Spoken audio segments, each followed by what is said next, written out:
Shalom, people, and God bless you. God bless you. Now, there are a couple of people out there who go around labeling men of God false prophets and people who are being prophetic, false prophet, and so on and so forth.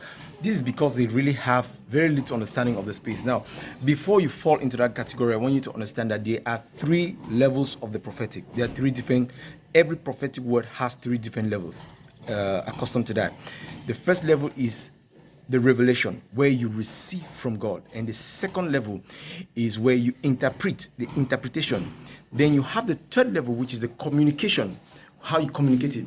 Now, within either of these levels, there are probabilities of making mistakes based on the difference in maturity in the prophetic. For example, if a word is coming from the Lord, one thing you should understand first is that every word that comes from the Lord is perfect. Now, but it has to get into a man and then interpreted by that man.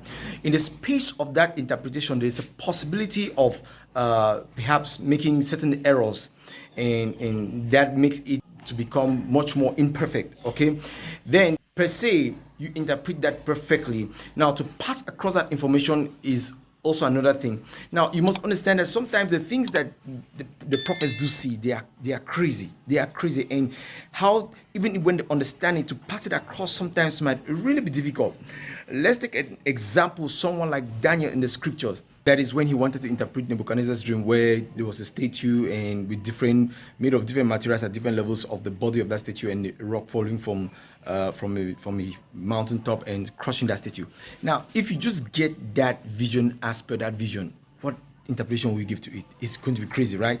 You also have visions like Bible talking about still with Daniel, where you had the beast with the horns and the horn growing on another horn and all of that.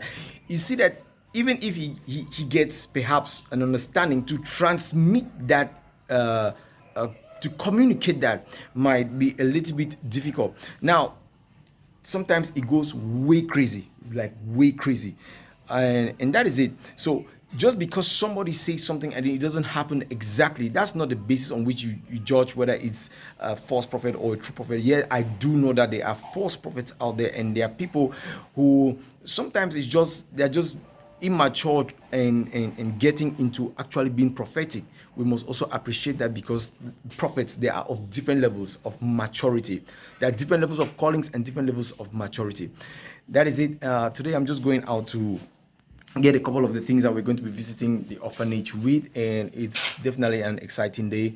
I will be bringing you some updates, and please, if you do really care about orphans and those that are less privileged, join us and let's make this as big as possible. The PayPal link is right there. Links to our cryptocurrency wallet right there in the descriptions below. Whatever donations you want to send is going to be warmly welcome. Let's give these kids a lovely Christmas and give them hope.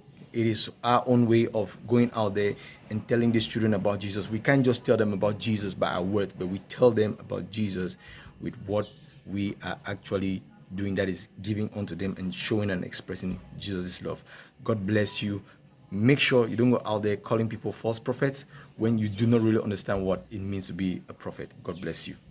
All right, people, God bless you. God bless you. Thanks for all those who are supporting what we are doing.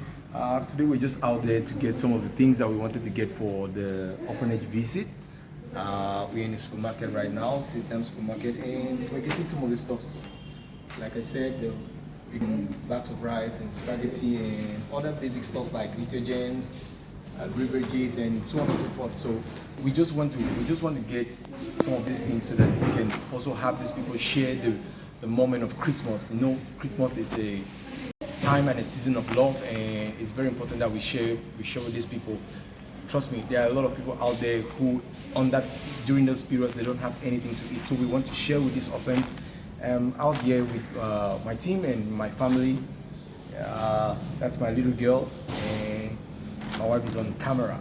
So we're getting the stuffs, and we hope that everything is going to go as planned. Our desire is that we do as much as 3 visits at least, and let's just keep trusting God that more is going to come in, and we're going to do as much as we can.